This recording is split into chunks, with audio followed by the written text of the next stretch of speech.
Well, it happened. Cinderella opened on Broadway, and we have the reviews. To say that they've been kind to this show would be incorrect. They were brutal. With some people even arguing that the show's reviews went a little bit too far. So today I have gathered a lot of the reviews. I've taken the key points and the key things that critics didn't really like or enjoyed about Bad Cinderella. And today I'm going to walk you through exactly why the critics panned Bad Cinderella. But if you haven't seen my face before, hi, I'm Ellie, I talk about theatre. I do reviews, I do discussions, I do video essays, and if any of that sounds interesting to you, please consider hitting like and subscribing. It really helps me out and helps out the channel. I've also now opened up channel membership, so if you want to go above and beyond to support the channel, you can join by hitting the join button down below. But let's look at the key things that were said against and for Bad Cinderella. From looking at the reviews, I think the key things that popped up were Cinderella's characterization, the changing of the title to Bad Cinderella, Lynette Ginau's presence as the lead. A lot was said about the creative team and the plot and the content of the show. We did manage to get a little bit of praise for a couple of the performances, but overall, it seems like the reviews were leaning towards negative, with the most praise I saw being very, very mixed. So, let's go through these one by one, starting with Cinderella's characterization. The review that got a lot of people very angry and was criticised for being very blunt and maybe going a step too far was David Coates' Observer review. You'll see throughout this video that the Observer review was very harsh. This isn't even the harshest thing that was said. We'll see that when we get into a lot of what was said about Lynette Ginau and the creative team. But the Observer described Cinderella as a bratty, screechy misfit. Deadline said that the show and Lynette Ginau struggled in creating an interesting or even particularly likeable protagonist. And Time Out said that the musical collapses at the centre because Cinderella is an attitudinal bore, and that the writing fails Cinderella throughout. Now, coming from where I've seen, I haven't seen the Broadway version of Bad Cinderella, but I have seen the London version, so I can kind of compare my experience and my criticisms from the London version to see what's changed or what problems still remain with the Broadway version. And yes, I do agree that this was a problem with the West End version as well. I think it was particularly helped by Carrie Ho Fletcher. I think Carrie's likability did carry a lot of that role. Carrie, did you see what I did there? That wasn't intentional, I'm very sorry.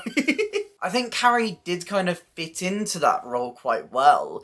So even if it wasn't perfect in the text, it was portrayed in different ways through Carrie's performance. Now, I don't think any of us are surprised that the critics did take the bait and dogpiled onto the title of the show now being Bad Cinderella. It has acquired the adjective bad, as if to dare headline writers with an easy mark. A more accurate adjective would be unnecessary, said the New York Times. Deadline had a more mixed review and said, your first thought after seeing Cinderella is, well, she isn't that bad, for better and worse. We'll see throughout the comments in this video that Deadline criticised the show, but didn't completely smash it to pieces like some other reviewers did. Variety said that adding bad into the title was a cleverly self-conscious move, and said that it might be a rare bit of truth in advertising. I'm sorry, that's good. And regarding the change, Time Out simply said if the shoe fits, but did also go on to say that the show was only half bad. I think it was obvious from the get-go that this move wasn't going to do this show any favours.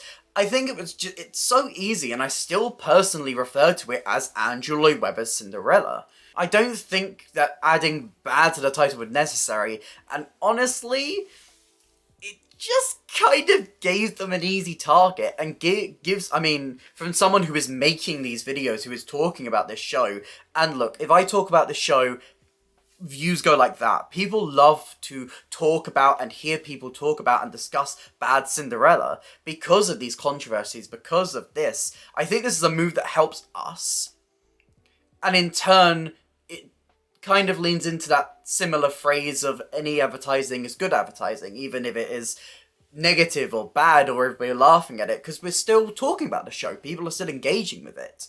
And I'll talk about this a little bit later as well, when I come to the summary of what's going to happen after these reviews come out. Lenega now got a lot of negative critiques from critics. This is where the Observer review went very, very harsh on Lenetti and called Lenetti a poor actor with a grating nasal voice and negative comic timing. She did manage to get some praise, as Deadline said that she was a terrific singer, but then balanced it up with that she is less nuanced in the acting department. I think this is where a lot of people are upset with some of these reviews, especially the Observer one.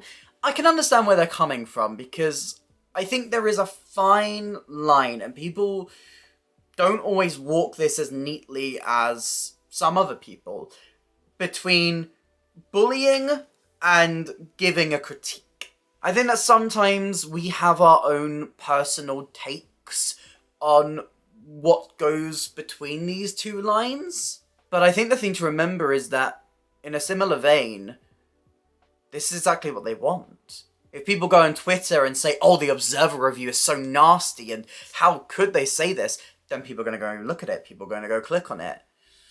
Rage builds up this reaction and gets clicks.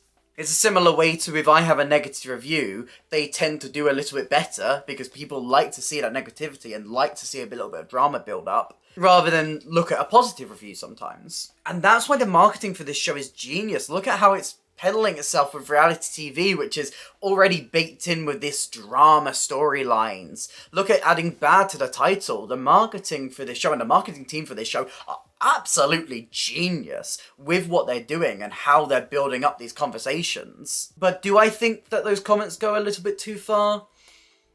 I feel like they could probably be more constructive, so maybe I'm more inclined to agree. But where all of the critics almost unanimously criticize the show is within the creative team and the work on the actual musical itself. The Observer had many, many comments on this, saying that the creative team was TikTok meets grandfather clock, saying that the cross-generational creative team really didn't blend well, which I am inclined to agree with. The comment that made me completely, freeze in my place and go, oh my god, was when lyricists are replaced by ChatGPT, which is an AI auto-writing software, Zappel will not be mourned. Oof. The Observer then went on to say about the score that it is an instantly forgettable patchwork of subclassical bombast, bubblegum pop, and French chanson. I wouldn't personally phrase it in that way, but I don't disagree. I think the actual show of Cinderella is messy. It's very, very messy. And look, I am an enjoyer of high camp. I love a little bit of camp, but I think the show's actual content is the weakest part of the show.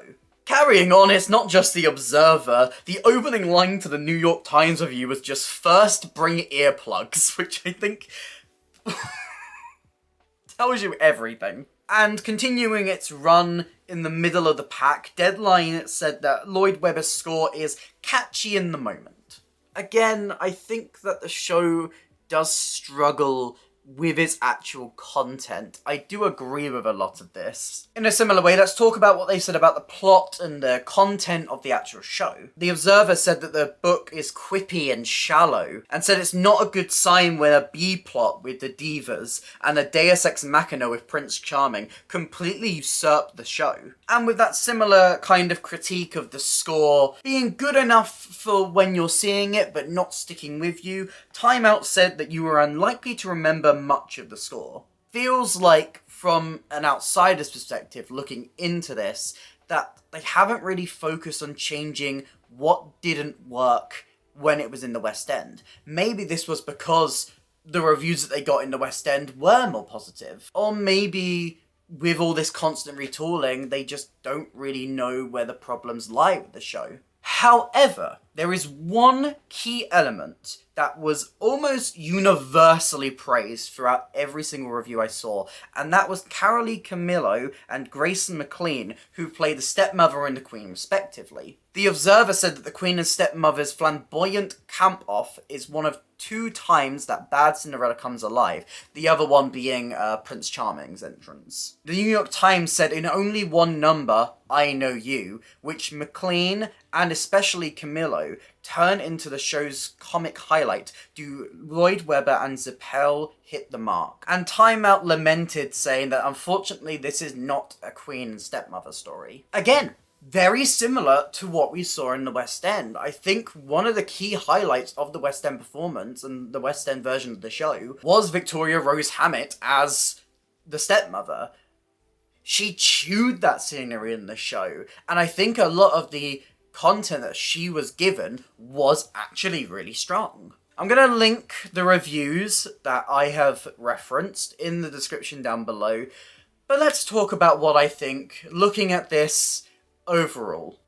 It's very clear that the critics did not like it. I think it's very clear that the critics were not overly flattered by the show, and I don't think they were very kind. A lot of these reviews were very, very brutal, and I think it has opened up the conversation again, as we've seen with other Broadway shows, about how brutal Broadway critics can be. And to be perfectly honest, I don't think the way that they review is going to change anytime soon. It works for them, even if I think it's a shame for the creative people involved, and I can understand how these comments can negatively affect performers and the creative teams of the show. I think once again, it's clear that similar to the West End, the show does rely a lot on its cast. Although not everyone loved Lynette Ganal's performance, the key highlights for most people were the content with the Queen and the stepmother. And I think the key question to this is this going to destroy Bad Cinderella?